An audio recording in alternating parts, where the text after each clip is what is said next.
sind wir nun? Das kann man hier sehen. Tag 1 ist von unserer Reise Deanston. Deanston Distillery. Wir haben ganz kurzfristig das jetzt hier so gemacht. So, eigentlich wären wir heute bei Loch Lomond gewesen, hat nicht geklappt. Die haben uns 24 Stunden vorher ein bisschen abgesagt und deshalb sind wir zu Deanston gegangen. Lohnt sich immer dabei zu sein, gerade wenn es darum geht. Wir haben es perfekt getimt zu essen da. Wir haben Haggis gehabt. Also, und auch da Steak Pie, yummy, yummy, yummy. Und danach haben wir ein Warehouse Experience gehabt. Und ihr werdet jetzt hier ein paar Bilder tatsächlich sehen, also Videos sehen. Und der Tourguide dann hier so erleben, wie er das erklärt. 1883 when we were first cotton mill. So around here you have around about 2,000 casks of whisky, but essentially the whole site can house around about 42,000 casks. So a fairly large number on the whole site. Yeah. So feel free to have a little walk down here. We'll see some of the casks. You can see some of these casks here. They're from Tobermory, so that's actually our sister distillery, those ones. So because they're an island distillery, they don't have a lot of warehouse space, so we tend to sometimes house some of the casks for them there. So you'll see a few different types of casks in here, not all Deanston. And you can see on the back of some of them, it will tell you actually where it comes from. So it tends to be with the bourbon ones, which we'll see in a second, but they tell you the exact bourbon distillery that they came from. We've also got some casks from Bunnahabhain, again another sister distillery for Deanston. All of the white casks you can see there, they're organic, so Deanston was the first distillery to ever produce an organic spirit back in 2003. So we've got a bit of a reputation for organic whisky as well recently. Well, we can only produce it for 1 week out of the year, so it's never going to be a massive amount compared to some of the other spirit we produce. The trouble with it, I guess, quite difficult to get organic or something. Yes. Again, some other distilleries here, so there's some from Bourbon, which doesn't have any association with us. But again, sometimes we do just house casks for other distilleries, so Bourbon 2002 there. So, yes, like that. And as you get higher up, you can see on the back of these casks here, it will actually tell you the bourbon company that it came from. So things like Heaven Hill, Jack Daniels, Tennessee Dickel, Maker's Mark. We use a variety, about 4 or 5 different bourbon companies. Whereas there are some distilleries who only use one, but we use about 4 or 5 just to keep that influx coming in. And you can see there's some more casks here from other distilleries. So these ones here, they're slightly bigger. We're getting for 20 casks now. So these are from Strathclyde. And again, not any association with Deanston, just that additional warehouse space coming through. This is always an interesting one. Get a lot of those coming through too. And this whole section over here is full of a variety of different casks from all different distilleries. Some from Macallan, some from other ones. We've got some, so you see some of the sherry companies have the also sort of logo from the previous sherry company, Gonzalez. So we tend to use quite a lot of their casks for our production of our sherry whiskies. Oh, Legic. Yeah, there's some Whitlaw here as well. Kahlua in here too. So, Bourbon? Yeah, some Bourbon as well, you're right. Und nun kommen wir zu unserer Tasting in the Warehouse. They get some hints of chocolate coming through as well. It tends to be a little bit more fruity when you actually get to the tasting of it. So you will find a lot of hints of apple, banana, pear, citrus. Obviously pineapple comes through as well. So you do get some of that sort of nice tropical orange zest as well as something Deanston's known for. You can add water to this if you're finding it smooth and really don't, but the water helps to bring out a lot of orange peel and orange zest and citrus into it. So just 2 or 3 drops will really help to sort of bring that through. If you were finding it too strong, it would smooth it, but you guys seem to all be finding it fairly smooth as it is. So Yeah, the main flavours you'll get in that, from the cask itself, you're going to get obviously that honey, toffee, caramel, vanilla. Because it is first fill, you're also going to get a lot of things like brown sugar coming through, sticky toffee pudding, fudge, tablet, hints of biscuit, obviously a little bit of tobacco, and you get that bourbony spice, sort of that white pepper on the back of the throat. And in terms of the fruit, apple, pear, banana, citrus, a little bit of sort of pineapple as well coming through. So it's a nice balance. It's basically this one giving you an idea of what Deanston is as a whisky. So all those sort of sweet, smooth, rich flavours are kind of that idea that Deanston is. So this is a good one to start with, because it means you'll find hints of these in the other whiskies, but the other ones will be much more different, and they'll work with the spirit in different ways. The next one that you'll be on to is going to be coming from the second cask there. So this one here is slightly different. You can see it's a different looking cask. So with one like this, what you'll find... This one in the middle, right? The middle one, yep. So this is actually a sherry cask, this one. Yeah, you're right, it is. It's Oloroso. So this is slightly different. The intention of this cask, this is very similar, but the only real difference is this has been fully matured in Oloroso. So it's basically showing just how much of a difference that new type of cask will make, but it's also organic, this one. So what you'll find is that it's much more thick and oily, this one. And we only produce organic spirit 1 week out of the year at Deanston at the end of our silent season.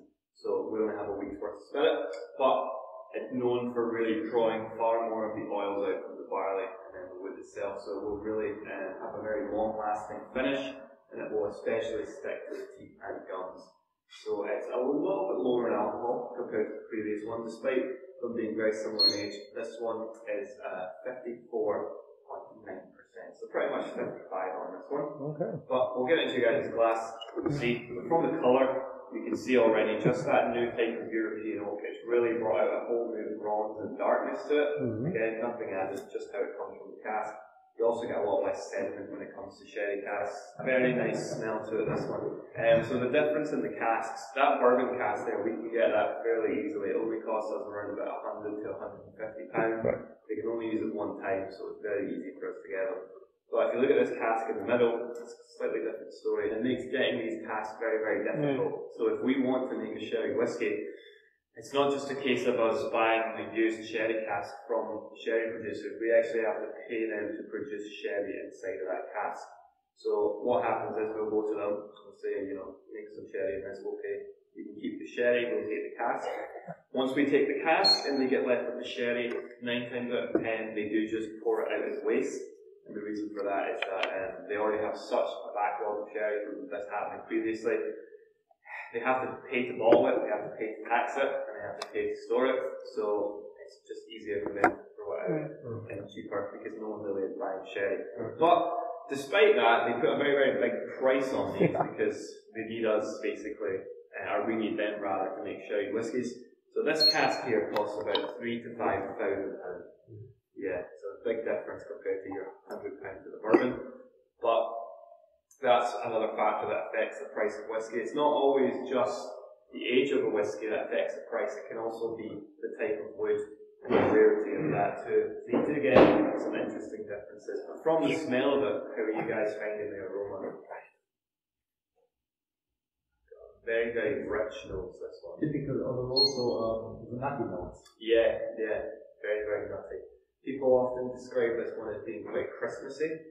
Okay. So you get a lot of hints of sort of spice coming through, those sort of winter spices and dried fruit in particular in this one. It's not that fresh fruit like from the previous one. It's just the dried fruit. So you get hints of that coming through as well. You say it's smoother than the last one you all tried? Yeah. Yeah. It's down to those oils. You'll see it's just very, very oily, this one, when it's organic. It really draws it out. But the only real difference between this and the last whiskey you tried is that cask and the fact that it's organic. So the cask itself obviously makes a huge difference. And when you can see that difference back to back with two whiskies, it's kind of crazy. You still will have a few hints of like the caramel coming through and a little bit more vanilla, but it's not really got the honey and toffee as much this one. It's much more of those sort of richer flavours coming through. And European oak tends to bring a lot more spice. You will find hints of ginger, cinnamon, nutmeg, almond coming through in this one as well. You'll notice that it has a very lingering finish, this one. So it really, the more you drink, the more that finish develops. And if you chase it with a little bit of water straight after drinking it, it almost sort of does that transforming in the throat itself, which is interesting. Overwhelmingly strong hints of cocoa. From the oloroso itself, where you're getting that dried fruit, so your things like the sherry soaked raisins, apricot comes through as well. A little bit of pear, dates, fig. Dates is usually when people taste the most of. You'll get things like treacle, so that sort of maple syrup, sort of chocolate brownie, that rich kind of chocolatiness. It's almost like cocoa, raw cocoa itself. And there's a touch of cigar that comes through in this one too. So you might notice on the back a tiny bit of almost smokiness. It's just a cigar from European oak. American oak tends to bring tobacco, whereas European tends to bring a little bit more cigar. Slight differences like that. So the last one you guys will be on to is coming from this cask here. And you can see this is much, much bigger, this cask. So this is a sherry butt, this one. This cask holds 500 litres. So it's twice as big as your hogshead there. Again, it is an ex-sherry cask, this one. Now with this type of cask, they're very, very difficult to get. It seems like sherry companies only produce about 4 of these every year. So it's very common for distilleries to get into bidding wars over them. And because of that, we also have to sort of take into account that we need to pay for the sherry in this. So this cask is not uncommon to go for sort of £8,000 to £10,000. So again, very, very expensive. Because of that, most distilleries will only ever use this to finish a whiskey. So they would have it in bourbon for however many years and then finish it off in this for a year or two just to increase the value of it. But because we've got a single cask here, we can give you guys something very, very rare and very, very special. So the previous two, they were sitting around at 13, 14. This one here is 25 years old. So it was put into the cask in 1997, this one. And it's only ever been inside this cask, so it's a full maturation. What it is it's a Pedro Jimenez. So 25 years in PX, as far as we're aware. Full maturation. So with this one here, as far as we're aware, we're the only distillery that has anything sort of close to this that you can actually take straight from the cask. Bunnahabhain had one around about 20, but that was kind of peated. Whereas this is something you'll only find here at Deanston. So despite being 25 years old, it's actually higher in alcohol than the last one you tried.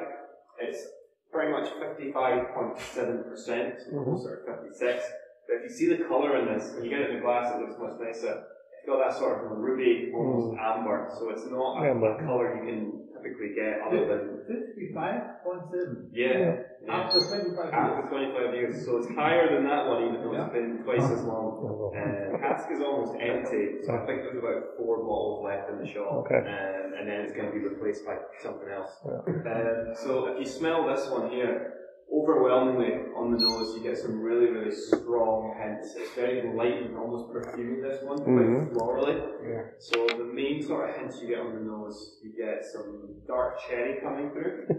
You'll also get some dark chocolate as well. You get a touch of mint coming through just on the nose as well, and then you get a touch of cinnamon too. So that's just on the nose. Really, really nice, fresh, fruity nose, this one. Tonqualität war nicht genial, das weiß ich. Dennoch habt ihr ein kleines bisschen Einblick bekommen in einen sogenannten Warehouse Experience, dort bei Deanston. 35 Pfund pro Person. Wir haben da 3 Whiskys bekommen, einmal 13, einmal 14 und einmal 25 Jahre alt. Alles in Fassstärke. Jo, die Reise ging weiter für uns dann nach Campbelltown. Wir sind angekommen in unserer Unterkunft. Und morgen, also für uns ist es Freitag, ihr seid immer einen Tag hinterher, werden wir tatsächlich bei Springbank, Glengyle, also Kilkerran und auch bei Glen Scotia sein. Cool. Alles Gute euch. Bis dahin. Ciao.